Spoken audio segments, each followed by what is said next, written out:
বন্ধুরা, আজ 4 ফেব্রুয়ারি 2024 এবং আজ হচ্ছে রবিবার। চলে এলাম আজকের আবহাওয়ার খবর নিয়ে। আবহাওয়ার খবরের শুরুতে আজকে একটু বিশাখাপট্টনমে চলে যাব। আজ কিন্তু তৃতীয় দিন এবং সেখানে ইন্ডিয়া ব্যাট করছে দ্বিতীয় ইনিংসে। এখন লাঞ্চ ব্রেক চলছে। 200-250 রানের উপরে একটা লিড নিয়েছে। দেখা যাক কি হয়। তো আজকে এই মুহূর্তে বিশাখাপট্টনমের উপগ্রহ চিত্র কি বলছে সেটা দেখে নেব। এই মুহূর্তের উপগ্রহ চিত্র বলছে যে কোনো রকম কোনো মেঘ বিশাখাপট্টনমের আকাশে নেই। আমরা যদি রেন অ্যান্ড থান্ডারে যাই, তাহলে রেন অ্যান্ড থান্ডারে গিয়ে দেখতে পাচ্ছি যে কোনো বৃষ্টির সম্ভাবনা আজকে বিশাখাপট্টনমে থাকছে না। আর আবহাওয়ার মধ্যে যদি আমরা টেম্পারেচারটাকে লক্ষ্য করি, তাহলে এই মুহূর্তে বিশাখাপট্টনমে 28 ডিগ্রি তাপমাত্রা, তার মানে বেশ গরম। এবং বিকালে যখন খেলা শেষ হবে সেই সময় 25, সামান্য একটু কমবে। বৃষ্টির সম্ভাবনা নেই, তাই আজকের খেলার উপরে কোনো এফেক্ট আসবে না। এবার আমরা চলে আসি আমাদের বেঙ্গল জোনে এবং উপগ্রহ চিত্র কি বলছে সেটা দেখে নেব। সবার প্রথম পুরো ভারত যদি এই মুহূর্তে আমরা লক্ষ্য করি, তাহলে মধ্য ভারত থেকে দক্ষিণ ভারত এবং আমাদের পূর্ব ভারতের পশ্চিমবঙ্গ, ত্রিপুরা, আসাম পরিষ্কার। এই মুহূর্তে কিন্তু রৌদ্রোজ্জ্বল আবহাওয়া এবং বাংলাদেশেও এই মুহূর্তে রৌদ্রোজ্জ্বল আবহাওয়া। খানিকটা মেঘ রয়েছে গোয়ালিয়র, এদিকে নিউ দিল্লি এবং রাজস্থান ও পাঞ্জাবের দিকে। এছাড়া জম্মু কাশ্মীরের উপরেও কিন্তু বেশ খানিকটা মেঘ লক্ষ্য করা যাচ্ছে। এই হচ্ছে পরিস্থিতি। আমরা চলে যাব আমাদের বেঙ্গল জোনের উপরে এবং সেখানে দেখে নেব কি পরিস্থিতি হতে পারে, আমাদের বৃষ্টি আছে কি না, এছাড়া তাপমাত্রা কীরকম থাকবে এই পুরো বিষয়টার উপরে। তো আমরা সবার প্রথমে চলে যাব উইন্ডে এবং উইন্ডে গিয়ে দেখিনি নতুন কোনো ঘূর্ণাবর্ত তৈরি হচ্ছে কিনা বঙ্গোপসাগর এবং আরব সাগরে। তো সেক্ষেত্রে আমি ম্যাপটাকে একটু বড় করে নেব এবং লক্ষ্য করতে পারছি এই মুহূর্তে সেরকম কোনো ঘূর্ণাবর্ত নেই, তবে ছোট ছোট কিছু মোচড় দেখা যাচ্ছে। এর জেরে পরবর্তী সময় কি কোনো নিম্নচাপ তৈরি হতে পারে?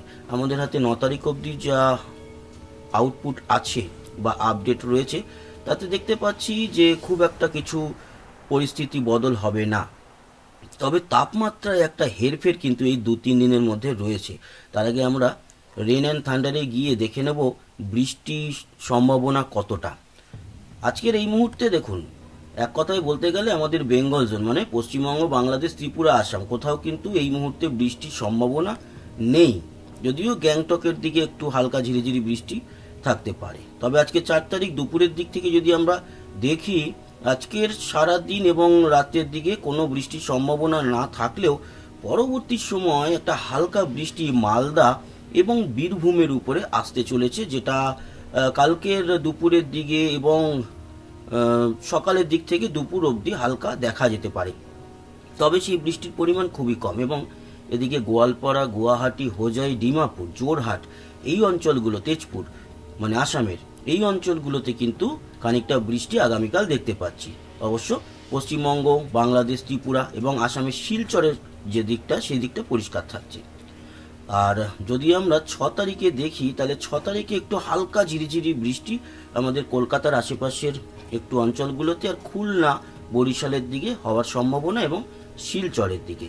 একটা সময় আমরা দেখেছিলাম যে 6 তারিখে মোটামুটি একটা ভালো বৃষ্টি আসছে। এখন দেখছি যে না, সেরকম কোনো বৃষ্টি নেই। তবে শিলচরের দিকে একটু বৃষ্টি সামান্য দেখা যাবে এবং খুলনা, বরিশালের দিকে সামান্য একটু বৃষ্টি দেখা যাবে। সেটা হবে না ধরে নিন, হবে। যদি হয় তাহলে খুব ঝিরিঝিরি, আর নাই ধরে রাখুন যে হচ্ছে না, বৃষ্টি নেই আপাতত 9 তারিখ অবধি। আর যদি এই 6 তারিখে ঝিরিঝিরি একটু বৃষ্টি হয়, সেটা আগেই বলে রাখলাম যে হলে ওই কলকাতা আর এছাড়া মালদা এবং বীরভূমের দিকে হালকা একটু ঝিরিঝিরি বৃষ্টি আমরা আগামী কালকে লক্ষ্য করতে পারি। এই গেল বৃষ্টি। এবং বৃষ্টি যদি পরিমাণ আমরা দেখি আগামী 3 দিন এবং আগামী 5 দিনের মধ্যে, তাহলে আপনারা দেখতেই পাচ্ছেন যে শিলচর, আসামের গুয়াহাটি, তেজপুর, জোরহাট, মন এবং ডিমাপুরে ওই ঝিরিঝিরি একটু বৃষ্টি, আর আমাদের বীরভূমের দিকেও সামান্য একটু হালকা বৃষ্টি থাকছে। তার মানে এই যে বৃষ্টি আগামী 9 তারিখ অবধি আমরা যেটা লক্ষ্য করছি তাতে নেই, একেবারে নেই ধরে নেওয়াই যায়।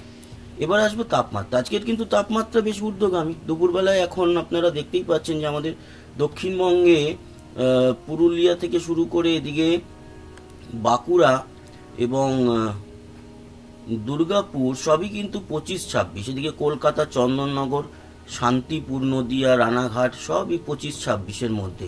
এছাড়া উত্তর 24 পরগনায় 25, দক্ষিণ 24 পরগনায় 25, পূর্ব মেদিনীপুর, খড়গপুর সব জায়গাতেই 25-26। এটাই কিন্তু মোটামুটি আজকের সর্বোচ্চ তাপমাত্রা। এখান থেকে আরও দুপুরের দিকে 1 ডিগ্রি 2 ডিগ্রি করে বাড়তে পারে, 1 ডিগ্রি বাড়বে, মানে 27 আজকের 25 থেকে 27-এর মধ্যে দক্ষিণবঙ্গের জেলাগুলি।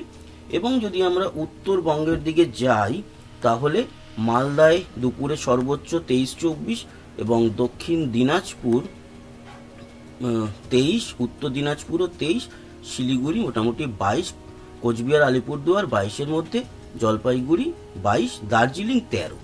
এই হচ্ছে গিয়ে তাপমাত্রা সর্বোচ্চ আজকের। আর যদি বাংলাদেশের উত্তরে দেখি তাহলে 23, মধ্য বাংলাদেশ ঢাকা 25, সিলেটের দিকে 24, বগুড়ার দিকটাও 24, রাজশাহী মেহেরপুর মোটামুটি 25-এর মতো। ওকে, আবার খুলনা বরিশালের দিকে 26, এছাড়া কুমিল্লার দিকেও 26, চিটাগাং মহেশখালীর দিকে 24-25-এর মতো, ত্রিপুরা 25, শিলচর 24 এবং আসামের গোয়ালপাড়া গুয়াহাটির দিকটাতে 22 ও ডিমাপুর 21। এই হচ্ছে সর্বোচ্চ তাপমাত্রা। এবার আমরা আসবো হচ্ছে আজকের রাত্রে সর্বনিম্ন তাপমাত্রা কত হবে। রাত্রির 11টায় চলে গেলাম এবং 11টায় অবশ্যই কমছে, তবে শিলিগুড়ি বা আলিপুরদুয়ারের দিকে সেই 14-15 মোটামুটি থাকবে। এছাড়া উত্তর দিনাজপুর 15, তার মানে যেরকম 8-9 নেমে এসেছিল তার থেকে বেশ ঊর্ধ্বগামী। দক্ষিণ দিনাজপুরেও 15, মালদা 15, মুর্শিদাবাদ 17, বীরভূম 16, বর্ধমান 16-17, এদিকে পুরুলিয়া 17, বাঁকুড়া 16, ঝাড়গ্রাম 17, পশ্চিম মেদিনীপুর 18, পূর্ব মেদিনীপুর 20, কলকাতা 17, হাওড়া হুগলি 16-17, দক্ষিণ 24 পরগনা 19-এর মতো, উত্তর 24 পরগনা 16, নদিয়া 17-এর মতো। এই হচ্ছে পশ্চিমবঙ্গের রাতের তাপমাত্রা থাকবে। উত্তরে রংপুরের দিকে বাংলাদেশের 14-এর মতো, সিলেটের 16, ঢাকা 15, কুমিল্লার দিকে 16, বরিশাল 19, খুলনা 16, মেহেরপুর রাজশাহী 16-18-এর মধ্যে। এই হচ্ছে পরিস্থিতি। চিটাগাং মহেশখালীর দিকে 17-18, ত্রিপুরা 16 এবং শিলচর 14, গোয়ালপাড়া গুয়াহাটির দিকে 15-16, ডিমাপুর 13। তার মানে আজকে রাতের দিকে যে তাপমাত্রা খুব একটা কমছে তা নয়, তবে হ্যাঁ হালকা একটু ঠান্ডা ঠান্ডা পরিস্থিতি থাকবে। আর কালকে ভোরবেলাও যেটা লক্ষ্য করছি, দেখুন শিলিগুড়ি 13, আলিপুরদুয়ার 14, তার মানে খুব বেশি ফারাক হচ্ছে না। কলকাতায় 17, বীরভূম 13-14, মুর্শিদাবাদ 14। এই হচ্ছে তাপমাত্রা কালকের ভোরের দিকে। বাংলাদেশেও মোটামুটি উত্তরে একটু থাকবে 12, এছাড়া ঢাকা 13, সিলেট 13, তার মানে ময়মনসিংহ 13। উত্তর বাংলাদেশে মোটামুটি একটু তাপমাত্রা খারাপ থাকছে না, ঢাকাতেও মোটামুটি 14-15, বরিশাল খুলনা 16-17। খুব ঠান্ডা নেই, আবার একেবারে যে গরম তাও নয়, তবে ভোর 5টায় এই তাপমাত্রা মানে গরম দুপুরের দিকে অনেকটাই বাড়বে। এবং চিটাগাং মহেশখালীর দিকে 14, ত্রিপুরায় 14 থাকবে, গোয়ালপাড়া গুয়াহাটি 13-14, ডিমাপুর 13, শিলচর 13। এই হচ্ছে পরিস্থিতি আগামী কাল ভোর 5টায়। এরপরে আমরা যদি 6 তারিখে দেখি তাহলে 6 তারিখে তাপমাত্রা ভোর দিকে বাড়ছে অনেক, পরশু দিন 21। এছাড়া আমরা তারপরে 7 তারিখে যদি দেখি, 7 তারিখে ঊর্ধ্বগামী থাকছে তাপমাত্রা। এবং 8 তারিখ যদি দেখি, 8 তারিখেও ঊর্ধ্বগামী। সকালে 18-19, মানে আপনারা বুঝতেই পারছেন। দুপুরবেলায় যদি দেখি তাহলে দেখুন 27 লাল হয়ে গেছে। ঠিক আছে, বাংলাদেশের দক্ষিণ ত্রিপুরা, এছাড়া আমাদের দক্ষিণবঙ্গ, উত্তরবঙ্গও কম নয়, 21-22 থাকবে দুপুরে। আর দক্ষিণে 27-29, খড়গপুর 29-30। তার মানে বুঝতেই পারছেন যে আগামী কয়েকদিন একটু গরম থাকবে। এবং যদি আমরা 9 তারিখ থেকে আবার ফলো করি, 9 তারিখ থেকে তাপমাত্রা আবার এক ধাক্কায় কমে যাবে। 9, তারপরে 10-11, এই দিনগুলোতে আবারও কিন্তু সেই 12-13 চলে আসবে। এবং শিলচরে 9 দেখতেই পাচ্ছেন, মালদায় 9-10, মুর্শিদাবাদে আবার হয়ে যাবে 9। তার মানে 8 তারিখ অবধি একটা গরম, 9 তারিখ থেকে আবার একটা ঠান্ডার ধাক্কা আসছে। এবং সেই ঠান্ডা কদিন থাকবে সেসব নিয়ে আলোচনা করার জন্য আবারও পরের আমরা চলে আসব আগামীকালকের আপডেটে। আশা করি এই আপডেট আপনাদের কাজে লেগেছে। সঙ্গে থাকবেন, সাবস্ক্রাইব করে লাইক শেয়ার অবশ্যই করবেন, কমেন্ট বক্সে আপনার গুরুত্বপূর্ণ মতামত জানাবেন। আসি, আবার দেখা হবে। সবাই ভালো থাকবেন, সুস্থ থাকবেন, টাটা।